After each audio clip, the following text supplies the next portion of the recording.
I'm Caden Conkle, and thank you for listening to my speech, No Excuses. Jeremiah 1:5-10 says, "Before I formed you in the womb, I knew you. Before you were born, I set you apart. I appointed you as prophet to the nations. Alas, sovereign Lord, I said, I do not know how to speak, for I am too young. But the Lord said to me, do not say I am too young. You must go to everyone I send you to, and say whatever I command you.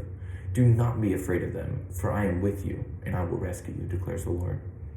Then the Lord reached out his hand, and he touched my mouth and said to me, "I have put my words in your mouth. See, today I appoint you over nations and kingdoms to uproot and tear down, to both destroy and overthrow, to build and to plant."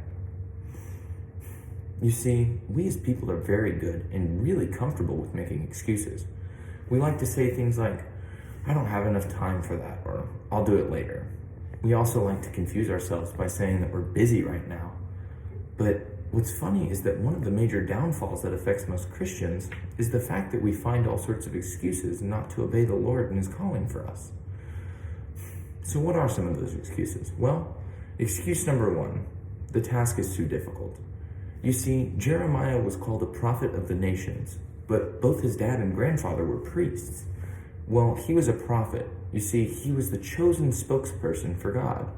Jesus was a prophet too, and that begs the question, well, do prophets tell the future? Yes and no. Most prophets speak things to the present that have future ramifications. They were forth-tellers rather than foretellers. But what's great is that we have the promise of God's divine purpose. You see, in Jeremiah 1:5, it states, "I chose you before I formed you in the womb. I set you apart before you were born." God has chosen us to do the things he set us out to do. And this gives us a great sense of purpose to go out and do the things that he has set out for us. See, we have to receive and accept God's plans for us. We have to listen to the Lord and come to terms with the reality of what he's telling us. All right, excuse 2, I am inadequate. In Jeremiah 1-6, it states, "But I protested, 'Oh no, O Lord God. Look, I don't know how to speak since I am only a youth.'" You see, Jeremiah felt inadequate as a public speaker, and most Christians feel this excuse too. Moses also felt this excuse. But most of the time, when we hear God's calling for us, we naturally feel inadequate. But the great thing is that God has a way to overcome our weaknesses and insufficiencies. It's funny to me that the person most aware of his own inadequacy is usually the person who needs to be the most dependent upon the sufficiency of God. God's glory is manifested through our flaws. He equips those whom he's called. We have the promises of his provision. Excuse 3. Do I have to go now? The first half of Jeremiah 1:17 says, "Now get ready. Stand up and tell them everything that I command you." You see, God expects our immediate actions, as he did from Jeremiah. But Jeremiah obeyed because he was called, so why don't we? We have no excuses. God told him to roll up his sleeves and get to work. We're called to act. There's no excuses to give God.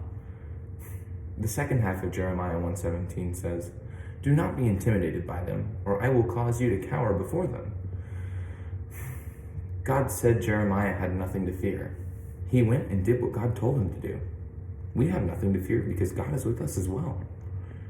You see, one of the great things as Christians is that we have Jesus to look to, because Jesus always obeyed what the Lord told him to do, because he knew that with all of his being, that God was taking him the way that he should go. God's calling for our life is so much better than our own. So my main question to you is, so have you been called by God? Then that means that we must fulfill his purpose in you. Nothing can stop his plan in your life. So why are you trying to stop it yourself?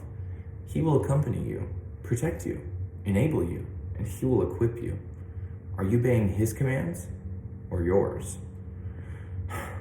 If you're obeying his, then he is with you and he will protect you. Are you sharing the word? Then he will accomplish his purposes through you, no matter how the people respond to you. Thank you.